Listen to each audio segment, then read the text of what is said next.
За пятницу и последующие выходные дни на территории Удмуртской республики было зарегистрировано 11 дорожно-транспортных происшествий, в которых 3 человека погибли и 15 человек, включая одну 8-летнюю девочку, получили ранения. В утренние часы 10 августа около 5 часов утра на 36-м километре автодороги Сарапул-Воткинск водитель автомобиля Nissan Qashqai, 41-летний мужчина, который ранее уже был лишен специального права управления транспортными средствами и на момент ДТП управлял автомобилем, будучи не пристегнутым ремнем безопасности, совершил съезд с проезжей части с последующим опрокидыванием.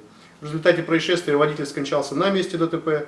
На негативное влияние на последствия всех дорожно-транспортных происшествий, которые были зарегистрированы в выходные дни, оказалась скорость движения транспортного средства в момент выполнения маневра.